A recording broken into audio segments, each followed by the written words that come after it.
That was a good one. I like it. Welcome to the Midday Show. It only took me like 30 shows to get like a good. You got it, and it's like a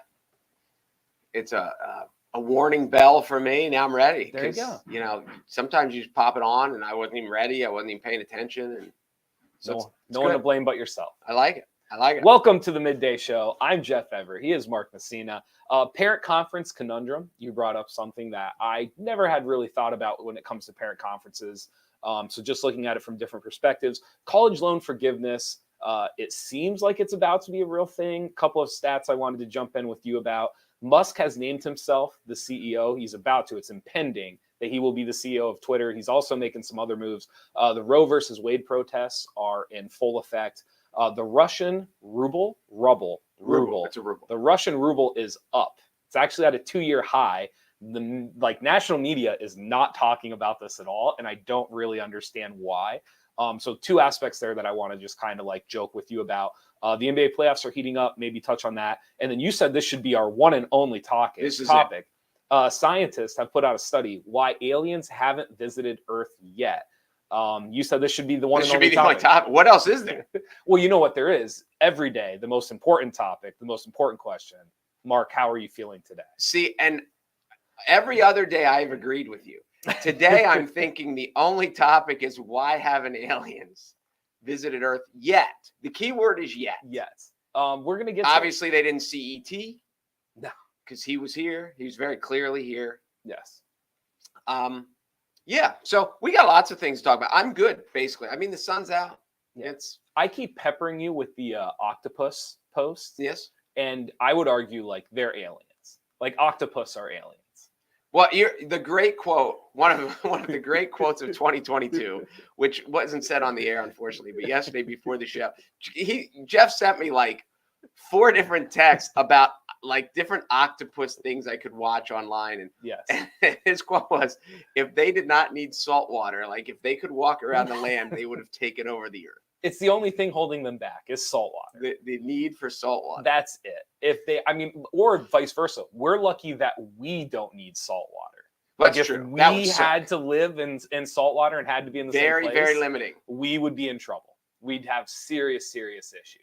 But fortunately for us, octopus need salt water. Good, because they would have taken over. Have you seen their brains? There's 8 of them. Massive. Yeah, and their arms have like neurons. Oh, so there's one brain and then extra brains. And then there's extra brains in some of them, and they have like neurons through their arm. I mean, they are walking. They're walking computers with extra limbs. Give me your drug addict octopus. What do they do when they're on drugs? Oh, so they did one study. They wanted to see what happened when not psychedelics, but they wanted to see what happens when an octopus ingests or takes in drugs that rev you up. What's the word I'm looking for? I thought you said it was on ecstasy. It was on ecstasy, but they also did it was all like amphetamines. It was like all party drugs, like things that are supposed to kind of like just rev you up a little bit, put you in the mood, like that kind of stuff. And what they found was essentially octopus seeked out each other and just wanted to hold each other. That's what octopus cuddle was the word that you said. They just want to cuddle. They just want to cuddle, essentially. So and then these are like, these sentences come like 45 seconds apart. And I said, nothing is going to take over the world that all they want to do is cuddle. Like those two things don't they don't go together. You need to be a little more aggressive to take over the world than just want to cuddle. There was a really good comedian, and they had this joke about the first thing that ever decided to get out of the water. And just like, essentially, like they were just like big middle finger to God, like just a big middle finger to the creator that just like, nope, not staying there, and just like getting out of the water. So yeah, octopus have decided that they're not gonna, they're gonna stay in the water, and it is what it is, and they'll never take over. Would they have 8 middle fingers to give? It's a good question. Well, no, because are the suckers the fingers for an octopus? I don't know if the arm is the finger. I feel like it would be like the suckers on the tentacle, but I don't know how you would flip one up. Speaking of the finger, how's Draymond Green doing? He's still playing. He hasn't been suspended yet. We'll see. We'll get there. I mean, if Kyrie Irving didn't get suspended, I don't see why Draymond Green would. Well, if you didn't hear the story, Draymond Green, because it's on the left coast, so it's while we're sleeping. Yes. He gave the finger to the crowd the other night in Utah. Yes. No, Memphis. Memphis. They're in Memphis. Yep. So he got fined, and his response was, I make $25 million a year. I'll be just fine. When someone asked him about being fined for the middle fingers. So there is some truth to it. Is the middle finger, let me ask you this. I have never given the middle finger to someone I don't know. However, I have given the middle finger to people that I know. And so I don't know. But is it out of anger? I think it's just kind of more of I don't think I've ever given it out of anger. Really? You've never given but you've given the middle finger. I give it all the time. Yeah. See, this is my thing with the middle finger is like, isn't the middle finger more of a wink wink than an actual attack? I think, and here's what, as you bring this up, and we didn't know we were going there. I did a post on Facebook. I was the guest speaker at Susquehanna University the other night again. And the guy who he does a broadcasting class. And he said, hey, this guy that I pitched with at Susquehanna, who went on to be a CEO and made buku bucks. He's retired now. He drives up from Virginia like a couple times a semester. He has a class for future CEOs. Okay. And so it's a night class, and I'm in the night class. And he goes, hey, Tim's right next door. So I go out, and the doors are shut. And my first instinct was, as a 50-year-old adult, knowing that this guy is a 51-year-old adult, but we played college baseball together. I was just going to stick my finger in but it was a college class, and I didn't know what the etiquette was. Yeah. So I just stuck my head in, and the kids are like, we have a visitor. And then he looked over and he started talking. And I said, I told him that. I said, I was just going to stick my middle finger in, but I didn't know how well that would be received. See, I think the middle finger is more like you were going to use it as like a wink, wink. It's like a gesture. It's like hey, gesture. What's up? But this is what I've always, like, I forget who said this to me, but we were in New York City and they said something like, if a driver gives you the middle finger, you're fine. Like, they're pissed at you, but they're not going to do anything about it. He goes, you need to be worried about the drivers that don't give you the middle finger, because they're the ones that are willing to get out of their car and do something. But he goes, if someone pulls up to you and they like give you the middle, like he goes, that's probably what they're doing. Like that is the extent of the gesture. Okay. Like you receive the middle finger and it's done and over with. But if someone pulls up to you and they're not giving you the middle finger and they're like kind of like that means they're digging for the gun. Like they are like they might get out of the car. Okay. I did not know that our first topic of the day would be middle finger etiquette. Hey, that's all right. If you're driving, yes, and someone gives you the middle finger, okay, whether you deserved, if you cut them off, if you didn't see them and you change lanes or whatever, sure, whether you deserved it or not, do you return it? I wave and smile. I swear to God. So there was a light out at the Lycoming Mall on the Tractor Trailer Supply. Okay. So anybody who's been to Lycoming Mall, you know where I'm at. That light goes out. I swear to God, it goes out like once a month. Anybody who has to exit out that way, once a month it's out. So what people start to do is they start to go into the right exit, like the bow out, and then double back to the left, which is illegal. But when the light's out, what else? There's nothing else to do. I mean, you're just going to sit there for an hour. So I got into the right lane. Whoever got behind me was unaware that the light was out. And so as I get up, I'm like waiting to bow left. And the guy's like honking and he starts giving me the middle finger. And I'm just like smiling and waving like in the thing because he has no idea what's happening. The only context that he has is his own. Right. And I'm sitting here and I'm thinking to myself, like, you're honking at me, but the 5 people behind you are about to do the exact same thing that I'm doing. And so it was what it was. So I usually wave and smile. But I'm also when I'm driving, I am hyper aware of when I am in the wrong. I usually know when I have done something incorrect or something went awry. Do you know what I'm saying? No, I get that. But still, like even in life, if you are out of line, whether it's wherever you're at, whether it's in a relationship or whatever, and the other person kind of in a roundabout way gets to F you. Right. Is your immediate response F you, even if you were wrong? No, but see, I think some people do that because they don't know what else to do. Like, I think they're in the spur of the moment. It's like, that's what I think. I think I'm going to throw a number with this. And I think 75% of the time, if somebody just says it to you, you're saying it back. Even if you 100% agree with them. Like, I'm wrong. just kind of like, listen, because especially if you think you're wrong, because here are the other points. Like, if you don't think you're wrong, now I'm mad. If I do know I'm wrong, then you're like, I know I'm wrong. You don't have to be a jerk about it. I get it. But I think it goes back to my point of like, I've never given it to someone I don't know. And so when someone I don't know gives it to me, like when they give me the middle finger, like I just start dying laughing because I'm just kind of like, you're going through it, like you're having a rough one, and so then you just kind of get the wave and the smile because it's like, what else are you gonna do? In this topic, you are just a little more closer to nirvana than the rest of us. Because most people, if somebody gives me the middle finger when I'm driving, it's on. It's like you're ready. I'm not pleased. Really? It bothers you that much? Yes. No, see, I'm just thinking like I'm not in their vehicle, and thank God.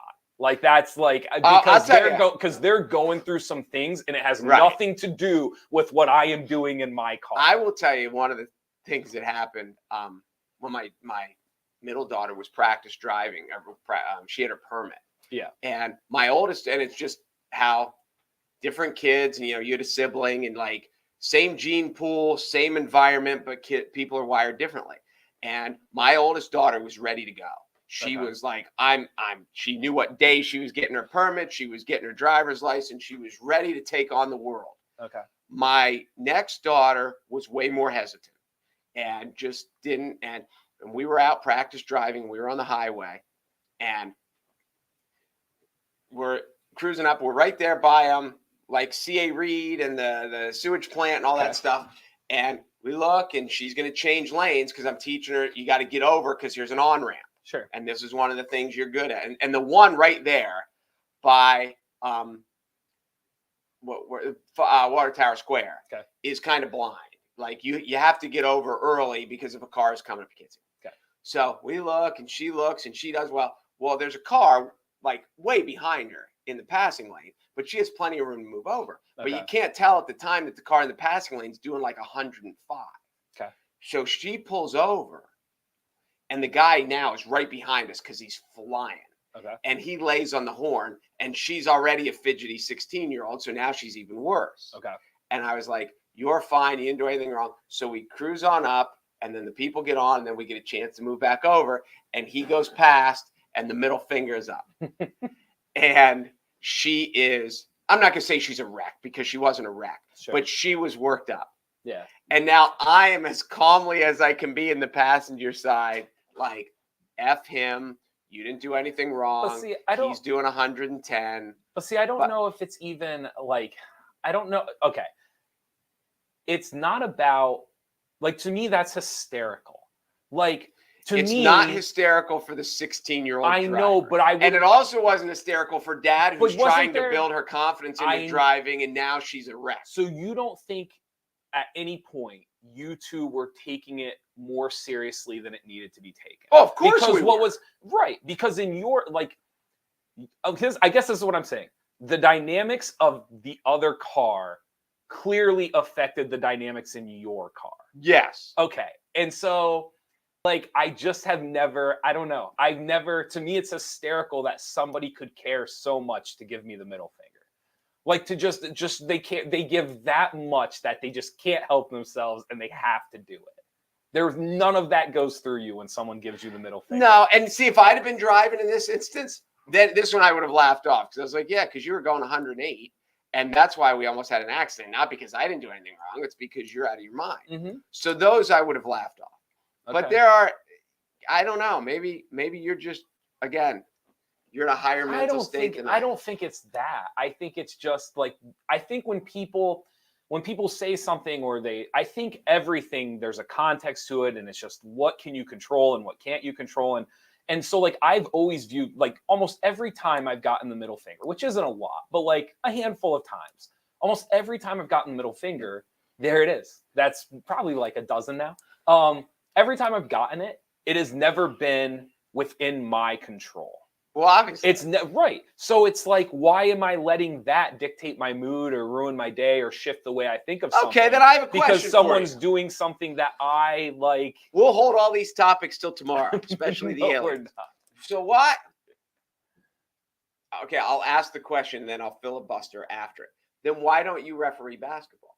Because as you were talking about letting people bother you, like I have to umpire tonight in the Little League. It's my third game of the year. Yeah. And there are times that there will be a call or whatever because the people in the dugout can tell high and low really well because they're in the dugout. They can't tell inside and outside all that well. So there will be times that somebody's complaining and you're just like, what are you complaining about? Like that ball is 6 inches outside. Yeah. Or that ball's almost right down the middle. Like your kid needs to swing at it. Right.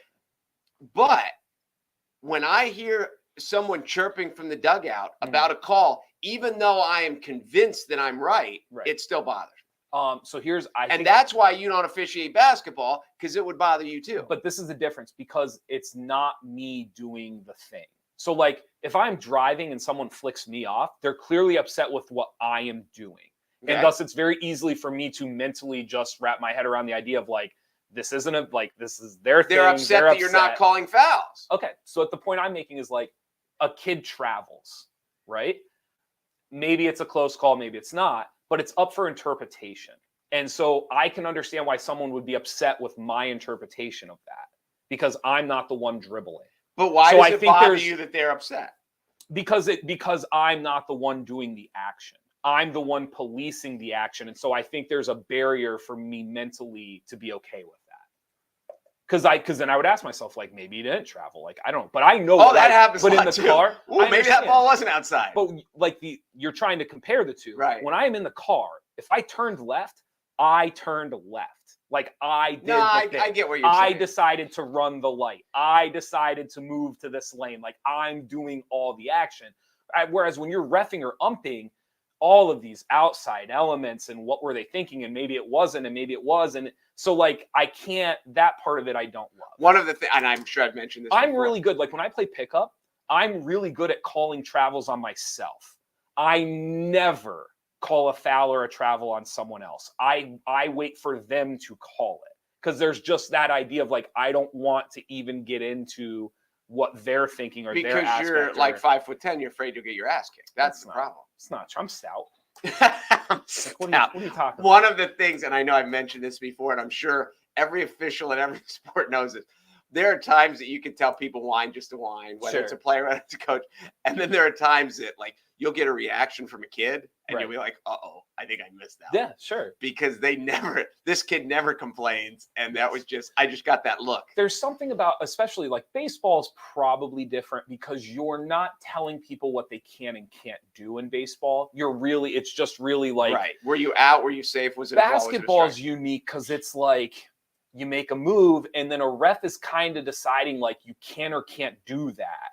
And like it's just there's this whole aspect to it that that's those just tough, sports, and I have very little interest in doing it. I get it. Like soccer, basketball, football, there's a lot of gray area. Like what is a foul? What is holding? What is because in baseball you don't have gray. Like was it a strike or a ball? Sure. Was he out or safe? Yes. There's not a lot of interpretation. I don't think wrestling there's a whole lot of interpretation. Right. Like it's either a reversal or it's not. It's either back points or it's not. So, but soccer, basketball, football, there's a lot of I could call it, should I call it, or should I not call it? And that makes those sports really hard. I totally agree with that. Totally agree. Parent conference conundrum.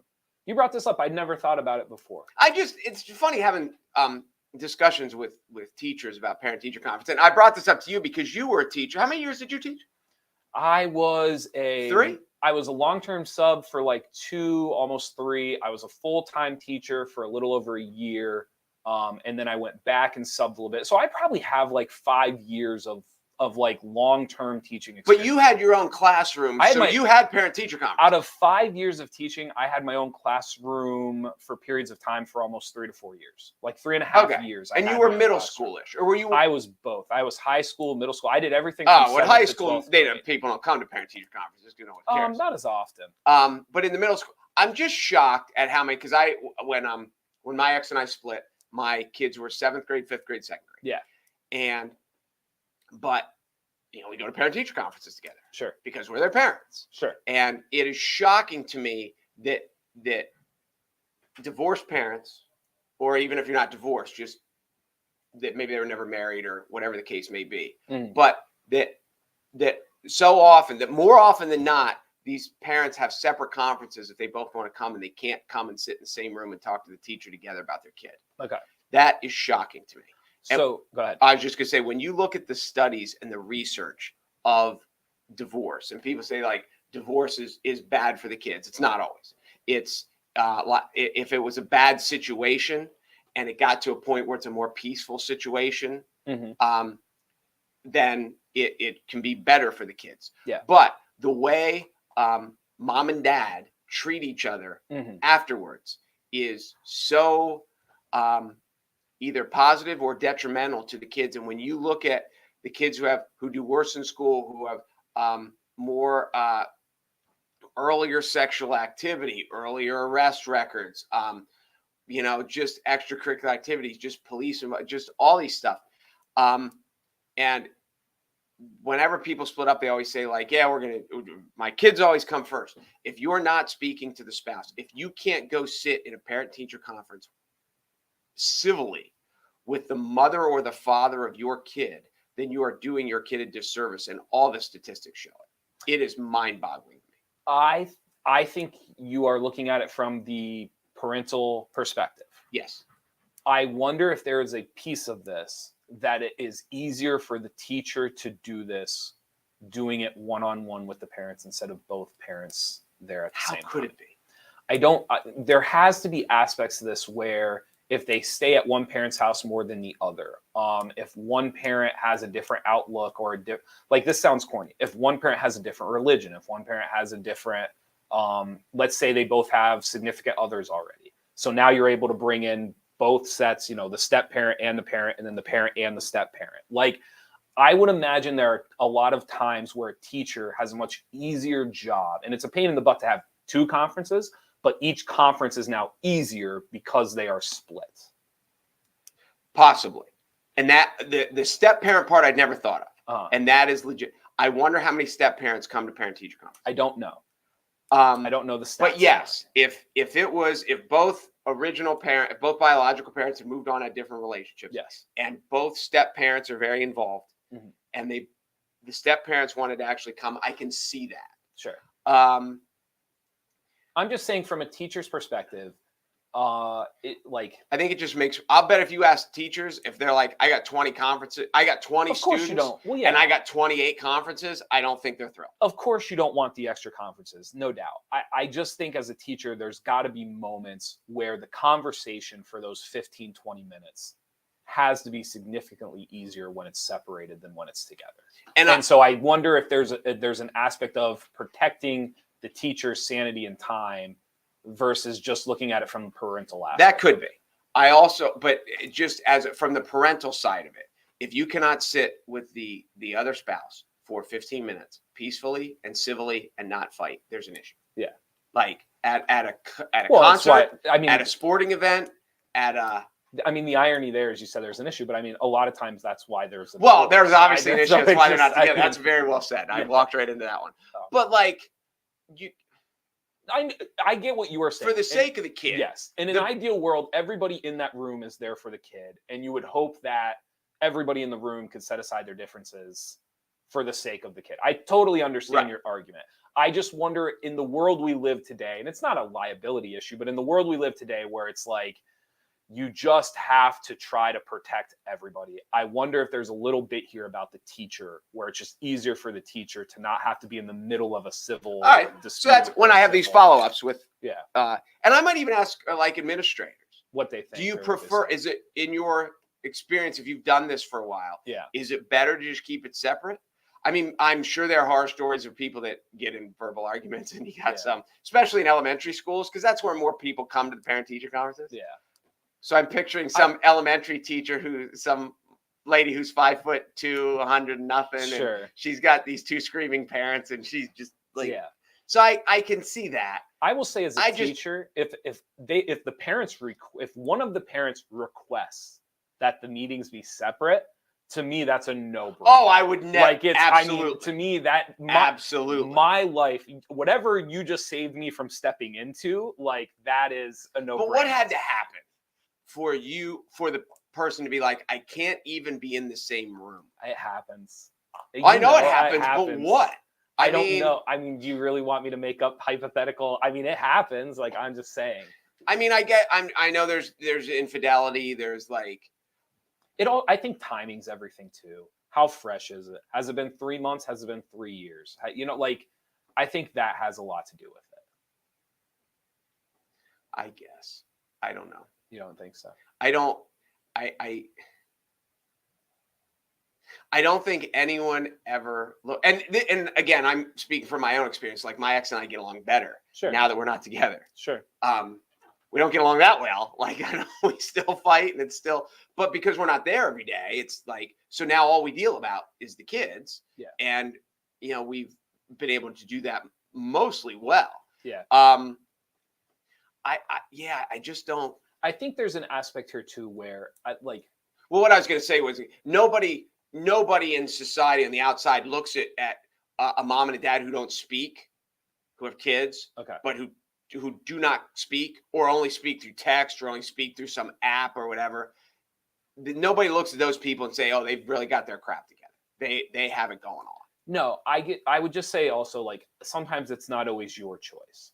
Like, the solution that you are proposing, you need two people to agree to it. And sometimes, even if you are willing to do it, the other person isn't. Like, there's a lot of times here. So there's that aspect as well. Sometimes it doesn't matter how hard you want to try to make it civil, or how hard, like, sometimes the other side is just not going to let it be that way.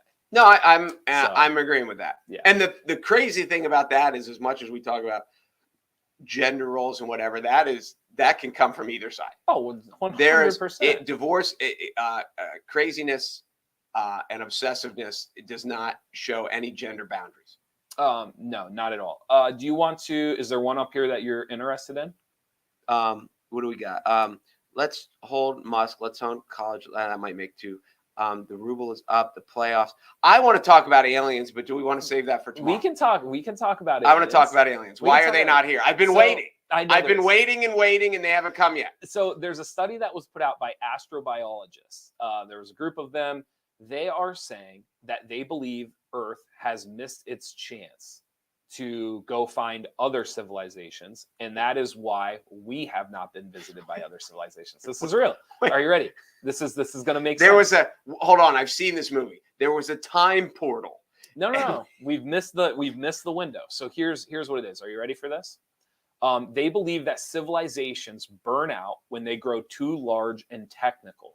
So what happens is, when you're faced with growing population and energy consumption, eventually you hit crisis points. So for us, it's oil, it's water, it's all these other things, that the resources that we use to keep society growing and sustainable, right? They are saying that we have hit that boiling point. Like, we are now beginning to tap into, like, the resources that we've stored away. And now those resources are going to be used to maintain life, rather than growing and continuing the pursuit of exploration. And so if that is happening to us, it must also be happening to other civilizations around the galaxies. And that you grow. I get the theory. Your resources tap out, and then you have to figure out how to survive. And exploration is no longer the goal. And that is why, in their opinion, we have never been visited by aliens, because they have their own civilization crises as well. Oh, so it's not our fault. They blew it. Well, so they missed their window to come visit us. Correct. But they're saying the reason that we now recognize this is because they're essentially saying we have missed ours. Our window to go and explore these other civilizations is basically closing by the day. So everyone missed their window. Essentially, what they're saying is, the way civilization must work, you miss the window. And we're paying people to study this? We are. We're paying people to study this. Why did we they all missed it? So do you disagree? Is that their thesis? They wrote their paper is one sentence long. Everybody missed the window. I don't know if it's one sentence. That is brilliant. Long. These PhDs doing this? Wow. Did you think of it? Would you have thought of it? Does it matter? I think it does. I think it's definitely a question worth asking. Like, why would we expect aliens to visit us? Because we're that cool. If we, as a civilization, are not going to have the resources to explore ourselves. Why would we assume other civilizations would? We didn't go to their party, so why would they come to ours? Kind of. Listen, like basically what they're saying is that the keg's tapped out here. Like we're reaching the bottom of the keg, and the party's about to be over, and we're all going to look around at each other and say like, okay, how do we survive? Like, forget what else is out there. Like, we got to figure out how to make this work. And he says that other civilizations, the keg has run out on their party as well. You seem like, this is the funny part. You've gone from being like, these geniuses. Hold on. I thought this was going to be a good answer. This answer sucks. You've gone from like, oh, these geniuses, to now you seem like, oh man, they might actually like be onto something. This is kind of sad. No, I mean, how do they? So we're all in the same. Like, that's why the aliens didn't come visit us. Maybe the aliens see us and they think we're all stupid and ugly. And they're like, why do we want to go there? So that's like the Neil Tyson deGrasse ant theory. Have you ever heard about that? No. So like to us, ants are just like, they're just there and you don't even notice them in your everyday today. Oh, you notice them when there's a whole bunch of them in your garage. Yes. But that's when they're just causing you problems. Right. So that's the idea. Are they causing problems? Or are they just annoying? Ants? Yeah, what problem do they cause? I don't know. Can't they termites? Like, can't they just destroy your house? So like if you're on the back deck and a kid, drops a potato chip, as they do, and all of a sudden the next day you come out and there's like 10,000 ants eating this potato chip. Okay. Are they going to do any real damage? Okay. Isn't there just a pile of ants? I mean, we all go get a bucket of water and we wash them away, and then it's like, but like if we left them alone, wouldn't they just? I don't know. I feel like some and like termites and stuff. I feel like termites are different. Yeah, I feel like they could like ruin the interior of the house. Maybe the foundation. Maybe I feel like there's a foundational problem there. So the last part of this, because since I'm not upset with your answer, but you just seem kind of like you don't seem as thrilled about it. First of all, it's bunk. They don't know. Oh. It says civilization. This is what they did, and I don't mean to interrupt you. All right, go ahead. You read. No, go ahead. Tell me. So they say why they think we didn't go. Yes. We didn't go because we're not smart enough to get wherever we think we need to go. We don't think that there's intelligent life on any of the planets near us. But I think their point, because I don't think you're wrong. I think the point that they're making is the reason we didn't go isn't because we're not smart enough. Yes, it is. No, the reason we didn't go is because you have all these other needs that you need to take care of. We don't care about the other needs. When you wake up in the morning, what am I going to eat? You almost spilled that, didn't you? Not even close. You almost spilled would you put the lid on your drink? Thank you guys for watching the Midday Show. We'll be back tomorrow. Okay. When you wake up in the morning, you got to eat, right?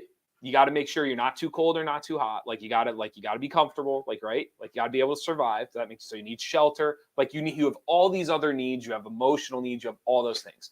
Interpersonally, that is what you need as a person. Okay. Haven't we needed that forever? That's the point. When we went to the moon? That's the point I'm making to you. As a society, we don't wake up in the morning and our first thought is, we got to find another planet. We got to find another civilization. So when you say like, we're not smart enough to do it, their whole point of the study is they're saying, listen, if we actually didn't need these resources and we could just focus on like we would do that. But there's all these other things we need to do. And that's a bell curve. And eventually what happens is you run out of those things. And then you have to spend all your time on the back end of this bell curve figuring out how to get them. How are we going to get food? How are we going to get shelter? How are we going to do all this stuff as a society? And so what they're saying is at that bell curve, we're nearing the top of it. And we are missing our window for exploration because we're no longer going to have an excess where we can just not worry about those things and focus on space exploration. And because of that, studying civilizations, they believe that's what must happen to all civilizations. They must hit this peak where their resources tap out and their needs now become their primary necessity. Like they have to focus on these things because it's the only way to get them. I think it's bunk. Really? You don't believe it? I think every explorer in history had all those normal needs, but just were there were people. It's not the whole society. Mm-hmm. It's a small group of people that are obsessed with figuring out what's over there. Correct. But they had what they needed. Well, didn't Elon Musk just go to space? Society allowed them to have what they need. But that's why that's why a billionaire has to do it, because technically as a billionaire, he does not have to wake up every morning concerned about his own individual needs. They're paid for and they're taken care of. Don't you think if we thought there was intelligent life on the moon, we would have gone back? To the moon? Yeah, but the moon is different. But if we could point to a place and say, hey, there are people that I either, think whether they look like us, whether they look like Chewbacca, whether they look like E.T., it doesn't matter. If we thought like there are people there that we can communicate with and there's a civilization that we could, I think we would have gone. We go to all these planets and we land and there's rocks or gas. And but these like, are what's the ones, the use? But these are only the ones that we can get to. Like these are because we're not smart enough to get to the other ones. I don't know if it's that we're not smart enough. I think it's about like, how do you make money? How do you get the things you need? And right now, space exploration is not that thing. Let me put it to you this way. If we knew, like if 2 years from now, we knew as a society, we had to get off of this planet, like we have no choice. Right. I think people would be shocked at what we would pull off in 2 years. You think? I do. I think this change is need is what forces change. There, you know, when Han Solo made the kettle run in 14 parsecs, can't do it. It was because he knew where he was going, and there were people waiting at the other end. Okay. Which one do you want to do? The Russian Ruble's up. Have you heard of that? Yes, I do want to hear about that because I just read something about, and now I wish I would have, because the headline of the article was, what are all the things doing to the economy? And somehow Russia did something to combat it. They jacked up interest rates. And they did something else. I mean, they did a lot of things. The other thing too that people I think have to remember is they have China and they have directly above them, and now I'm blanking on it. But both of those nations are basically buying everything that they would have sold to the rest of the world right now. Now they're buying it at a discount, but that's also helping keep it afloat. But essentially, what people don't realize, every news media outlet in the country talked about all these sanctions and all the different things. The Russian Ruble is at a 2-year high, which again, is stunning. When I first read it, I was kind of like, this can't be real. But then the more I read about it, it makes sense. We're just not reporting on it because it. But why does it make sense? Like, why is it high? I think it's not so much that it's high. Like, let's put it this way: to be at a 2-year high, if you're steady, like for the dollar to be at a high, it doesn't have to be double of what it was, or because it's a pretty steady currency across the board. So it's the same thing with Russia's. But it also too, I think there was this idea of like, if the rest of the world isn't buying this stuff, then what are they going to do? How does it work? And I think what's happened is you have some other nations that support Russia coming in and they're buying this stuff at a discount and they're stocking it up. They're storing it up. So for example, like if you're China and Russia's selling a resource at a third of the price, you're not buying your normal order. You're going to buy as much as you can. You're buying 3 times as much. And you're going to put it away, store what you can, and now you have a premium and you never have to pay what you actually need to pay for it. Right. So I think that is certainly propping up Russia's economy right now. But it's funny how I think there's this idea that you don't want society to know that Russia's at a 2-year high with their economy, because then it makes the sanctions seem worthless. It makes all these, because can people put 2 and 2 together? But there also may be an investment aspect as to why people would buy the, like, I don't know enough about it to know why it's at a 2-year high. The Russian economy cannot be doing great. Now, I did know, part of what they read was that they're not getting any shipments in from people. Right. So the stuff that they are building or the stuff they need, whether it's microchips or whatever, like they had a certain amount on hand. Mm-hmm. When they run out of those, sure, they're going to have problems. Yeah, I think you're talking about the lasting ability, and I agree with you. I don't think it can last. Right. But I do think there was this idea that you could absolutely, like, you could pummel Russia's economy and it wouldn't recover. And the media won't report it, but technically it did recover. How long it recovers for, who knows? But as of right now, like, if you have the currency, you are doing better than you were 2 years ago, just from a financial currency viewpoint. You might not be able, like, if I'm in Russia, I might not be able to go down the street and get what I need with it, right? But technically, throughout the world, it's worth more than it was 2 years ago. But if they froze so many of the international assets for the super rich people, and the super rich people with all the money can't get to their money, then doesn't it make the normal schmucks like us, doesn't it make our money more valuable because there's the supply and demand, there's just so much less in the pool because It's so much of it's possible. frozen? I don't know. It's a good question. I don't know what that would look like. So, for example, like on a stock index, I don't know how that would be reflected because the stock index wouldn't necessarily know that that money is frozen. It's just there. Like, it's not like it dissipated into thin air and it doesn't exist anymore. So I don't know what that would look like on a stock index. It's a good question. No. Someone smarter than us would have to answer that. Oh. That is it. When you said that the ruble's at a 2-year high, though, I was dumbfounded. Yeah, 2-year high. Because I would never. And I think now, and the ruble has never. It's not like the ruble and the dollar are not equivalent. The ruble is always. No, like right now. So just to put it in the context, the U.S. So if you had 1 Russian ruble, it is worth $0.015. Okay. Of the U.S. dollar. So a ruble is essentially a penny. Essentially, yes.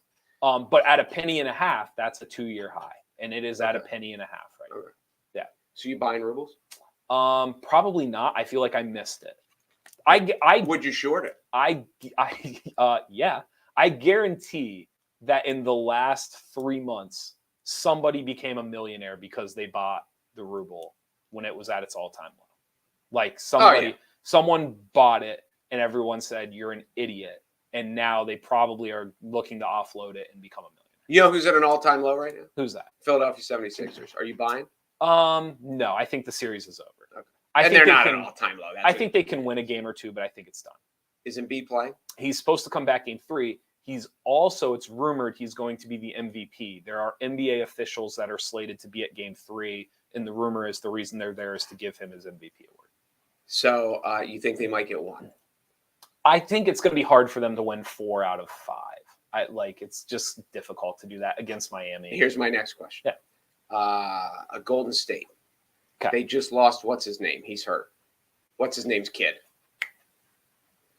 Golden State has an NBA player's kid on the team. Well, Curry, Thompson. No, it's true. One more. There's one more. Peyton. Yes. Peyton hurt. He broke. That was the worst possible clue you could have given me. That is crazy. I never thought about that. The worst possible clue you could have gave me. They have 3 guys whose dads played in the league and who were good. Yeah, it might actually be more than that too. I'd have to go through the roster. But Peyton broke his elbow, broke his shoulder, broke something. Yeah, he got hit. Dylan Brooks hit him at the rim. He fell over, hit his elbow. Wasn't great. How much does that hurt? Pretty. Because he plays a lot. Yeah, I think it hurts them defensively. You would have bet on them to win the series before that. Does that change you? No. I still think Golden State's the better team overall. The difference, though, is right now Memphis might have the best player. And when you have the best player, you'll get a kick out of this. This is one of the aspects I believe they've never won before. That is, I'm going to laugh at that all day. Which kid? His dad played in the league, and you're like, the whole team played in the league.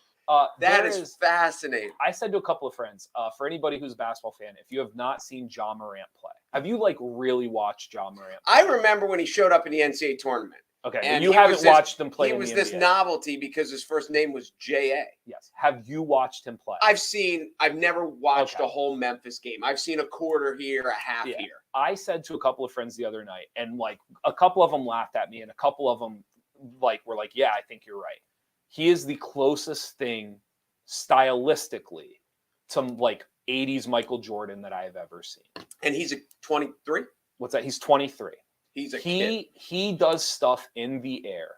And he does these extended finishes. He does these contortions and I'm watching it and I'm like, I'm not saying he is Michael Jordan. I'm not saying he'll be as good as Michael Jordan. But when you watch the stuff he does in the air, if you go back and watch 85, 86 Jordan, it's the closest thing to it. I've never seen somebody do the things he does in the air since Jordan. He is incredibly acrobatic. It is unreal. And not just there's a lot of acrobatic dudes. There's jumpers, there's leapers, there's stuff the finesse. But to have the body control and to still be able to finish. And not only that, the vision to know, when I leave my feet, this guy's going to come in front of me and he's going to lead with his right hand. So I'm going to go the opposite with my, and just the spatial awareness. There's a lot of Jordan stuff to him that no one will admit, A, because he's smaller, And he's B in because Memphis. he's Memphis, but like also too, like no one wants to compare anybody to Jordan. Well, like, he's going to have to win something first. But I'm just talking stylistically. Like that's my point. No, Is like I get it. I'm not saying he is Jordan. I'm saying stylistically though, if I put up screen by screen, people would be like, "Oh my god, like that's." But no one wants to say that. Well, he is. Michael Jordan is a protected hero in our world. I swear, like people didn't like Kobe until he died. Maybe when he got really late in his career, but Kobe was incredibly similar to Jordan, except his dunk ability. But he was a scorer. He was a defender. But see, that was old MJ. Like I think this Correct. is the point I'm making. Most people, when they think of Jordan, they think of 90 to 93, 94, or 95 to 98, where it was the post up, back to the basket, like just older style Jordan. And what I'm saying is like that was not Jordan in the 80s. No, I get what you're saying. Yes. But what I'm saying is like with LeBron and Jordan stylistically are not the same. But people will beat on LeBron because he can't be Jordan. Mm-hmm. Like he is this protected. He is the hero to such a generation that they don't want to hear there's no discussion about. There isn't. Like Ja Morant, I don't want to hear about Ja Morant. I don't want to hear that he's as good of a dunker, that he's as good of a flyer, that he's as good of a finisher. Nobody is as good as Jordan as anything, and we're not going to talk about it. And I think that is he is. Well, I talked about it the other night because I was like, I remember being a kid and I remember watching some of that stuff and just the way he floated through the air and made decisions. And I'm watching Ja Morant and I'm like, Kobe didn't do that. LeBron didn't do that. And I'm not saying he'll be better than any of them, but he does stuff. LeBron was not a floater. LeBron was very different, but yes. And if they beat Golden State, now all of a sudden the world will start talking because I think because it's Steph Curry, because it's Golden State. Like he's not beating Dallas. Yeah, and like I said, I think they already are. Are there no games tonight? No, there's games tonight, I think. Actually, you know what? They might go to Friday, Saturday. So you might. I looked earlier and it said nothing, and I didn't know if I clicked wrong. No, you might be right because there were 2 last night. Every series has 2 games in now, so they might be waiting for the weekend slate to go. But I'm not 100% sure on that. It looks like tomorrow, and then Saturday. So I don't think there's anything tonight. There you go. Hockey. No. Oh, Canada. No thanks. Canada. Anything else before we go today?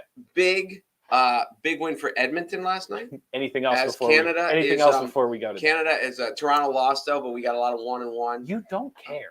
I don't know why you're doing this. You do not care. I feel bad for our Canadian neighbors.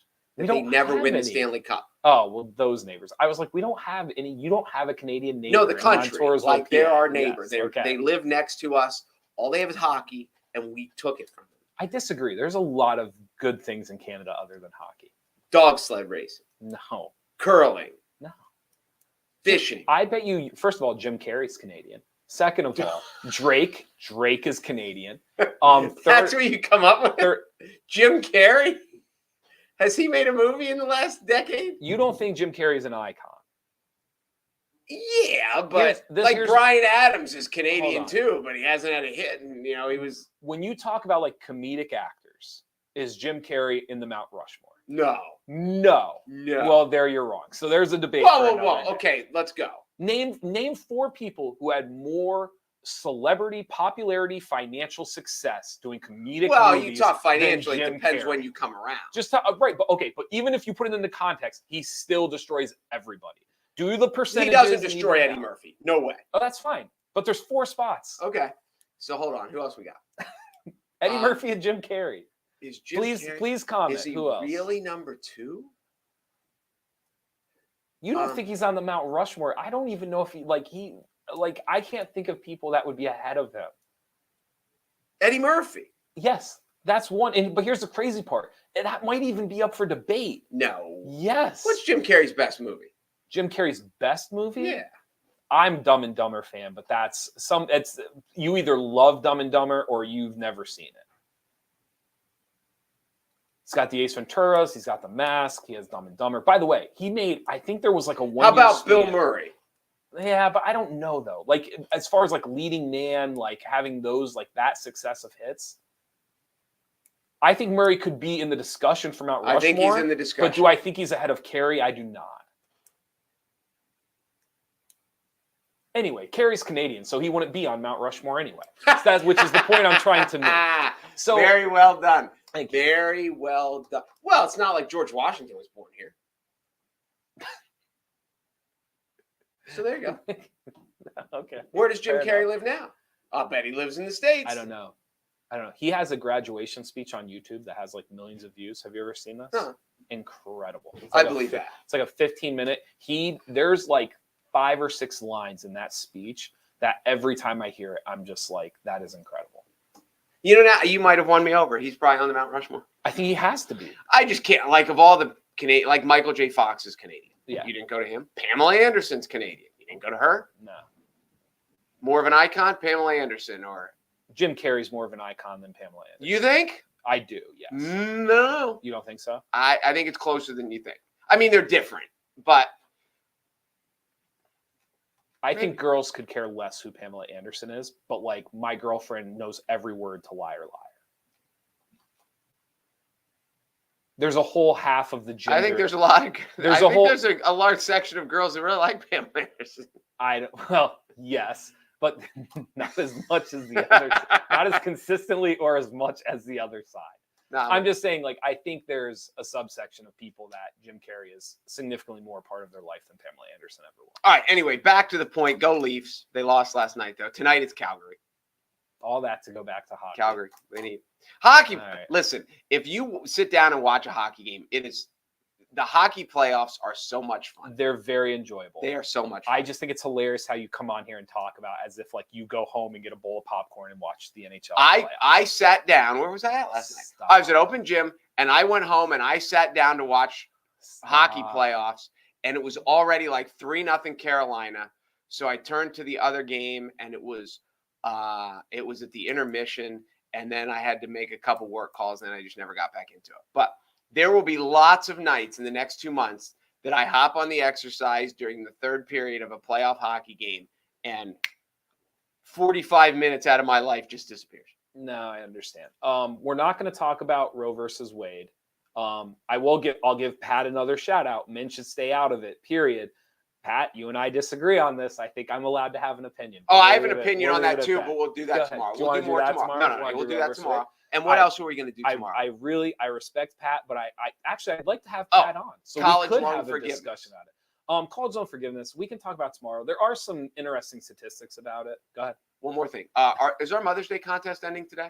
I think it's been ended. Oh, is it ended? It's been done. I mean, I'm sure you can still fill out the form, but well, why would you fill out the form if it's done?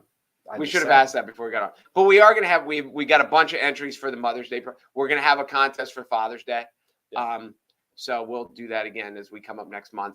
And also tomorrow, remind me tomorrow to talk about, what is Saturday? Other than proms all around. Okay. Kentucky Derby. The most exciting 2 minutes in sports. Are you just looking for things that I just don't care about? Like, is that everyone cares about horse racing for 2 minutes? Oh, by the way, on Saturday. That's actually a lie. Did you see that one of the things that's being propped up by the Pennsylvania government is horse racing tracks? Apparently, they are all failing. Did you see this? There's just an article out about it this past week. You know what's crazy? Because I talked to I have a buddy who lives in New York State, and it's one of the places where like all the rich people go to have, they leave the city and go whatever. Mm-hmm. And he told me, because I said, I'm surprised that horse racing's still around really with all the other stuff going on. He said during COVID, horse racing did better than it's done in years because people could bet remotely from, what's it called? Like when they had off track, but remotely. There's a word for it. Mm-hmm. And he's like, they call it the handle, I guess, the purse, they did better than they'd done in a long time. Yeah. So we did it a couple of times downstairs at the old Sandhill house. Yeah. But it doesn't surprise me that the tracks are failing. Yeah. So that's one of the things that your tax money is going towards right now. Keeping all the horse tracks running. Well, for my deep love of horse racing, there's only like the one in Kentucky is the only one that really matters, Churchill Downs. The Preakness is a blast. I've been to the Preakness. The Preakness matters too. Can you name a horse that's going to run this Saturday? Yeah, the 4. the Preakness is a great No, track just- too, because someone's No, has a chance just to name get to the Triple if you Crown. name a horse, I'll let you keep talking about it. Alidar. Is that really a horse? Yeah. If I look it up right now, it'll be a horse that's going to run this Saturday. No, but it's a real horse. Okay, no. Name a horse that's going to run this Saturday, and I'll let you keep talking about the topic. Affirmed. Is it for real? It Like, was are you a going to horse. make me look this up, or are you Real going to be a horse. jerk about it? Real horse. What's Seattle its name? Slew. No, see, we're done talking about it. I think all Silver Jim Char. Carrey's movies are love them or hate them. I'm not so sure there's a lot of middle ground with this type of humor. I would agree with some of that. No, but the more I think about it, he's got a variety. I mean, Truman Show. You mentioned Dumb and Dumber, Liar Liar, Ace Ventura. Like he's got the comedy ones, but like Truman Show wasn't comedy. No. The one about Light. Emma has the poster out there. Eternal Sunshine. Eternal Sunshine. Yeah, which I tried to get through. I couldn't even get through it. Yeah. But yeah, he's He's obviously a talented guy who's done some tastes stuff. like good. Eddie Murphy, Robin Williams. Oh, Robin George Williams. Carlin, Richard See, not Pryor. George Carlin. Not in movies. Richard Pryor, maybe. Yeah, for but comedic. Well, if this is for stand up, we're getting closer to the Mount Rushmore. But for comedic movies, I don't know if you. Robin Williams. Carlin. Forgot about Robin Williams. Doesn't Pryor have a bunch of like not like step-ins, but doesn't he have like a lot of like spots in different movies? Richard Pryor had a big career back in the 70s. But it's kind of too long ago to compare. But they are just different eras. They're close. I mean, then you got to get to like the Bob Hopes of the world and stuff like that. But Robin Williams, forgot about it. And he's right up on this wall. Where did Robin Williams go? Oh, he's out in the hallway. He's out in the hallway. Yeah. This comedic stuff didn't do well, though. Oh, Good Morning Vietnam. Yeah, but that's like you just named one. We named like 6 Jim Carrey movies without trying. A lot of it, Mrs. Doubtfire was kind of like Doubtfire, was a hit. yes. But a lot of his successes weren't in the Dead comedic Poets. realm. Dead Poets, Good Will Hunting. Yeah, no, I'm with you there a little bit. So is that like Doubtfire and Good Morning Vietnam? And not like Good Morning Vietnam wasn't. Popeye. Never saw it. Yeah, it's a Hook. valid point. Hook. Never saw it. You've never seen Hook. Never saw it. Well, now you can't talk about Robin Williams until you've seen Hook. Is it good? Hook is fantastic. Right, I can't tell if you're being serious. No, it's like very cult classic, really good. Little 80s vibe to it. You would love it. Hook, really? Hook. So I'm gonna go watch Hook, and I'm not gonna want to gouge my eyes out. No, it's worth like a one-time watch for sure. Did you ever see You would enjoy it more if your kids were younger or if you were younger. But you like it. Oh, now he's taking a shot at my old age. Yes. Did you ever see the one where he played not the Fisher King? Because I've never seen that either. Okay. Patch Adams. Patch Adams good, but see, I don't know. Like That's not a comedy. no, I wouldn't have put Patch that Adams. as Good. comedic. Did you ever see Awakenings? No. Oh, with him and De Niro. Awakening. You need to watch Awakenings. You would like that. Says Mark reminding us he hasn't seen Hook is another reminder he'll never see Hook. So no, that's good. All right. Anything else before we go? Anything that doesn't involve playoff hockey or horse racing? No. That's all I care about. That's all you got. You took the 2 loves of my life. That's all you got. And ripped them away. Maybe tomorrow we'll talk a little more about the Roe versus Wade protests. We can talk about college loan forgiveness as well. I think those were the only 2 we missed today. So we'll talk about those. I promise you tomorrow when I come in, I will know a horse that's running. I would hope so. That would be like if I came in and started talking about Jim Carrey but couldn't name a movie. Okay, that's fair. I think it's fair. But you don't need to know the horses until right before it starts. Yeah, I mean, if you're going to talk about it, like to enjoy it, you're exactly right. Okay. You just watch them, you look at the names, you look at the backstory, and all of a sudden I'm rooting for the 9. Unfortunately for us right now, we're not watching it and enjoying it on a Saturday. We're talking about it on a Thursday, and you don't know a horse in the race. That's a problem. I said the 4. I promise you, when you turn on this race on Saturday, there will be a 4. Thank you guys for watching the Midday Show. Be sure to go to NorthcentralPa.com for all of your local news. We'll be back to talk about the protests and college loan forgiveness tomorrow. And we have thoughts on those too. I do have lots of thoughts on those. See, I knew we had too much stuff today. That's fine. It's better to have too much than too little. Absolutely. I'm Jeff Everett. He's Mark Messina.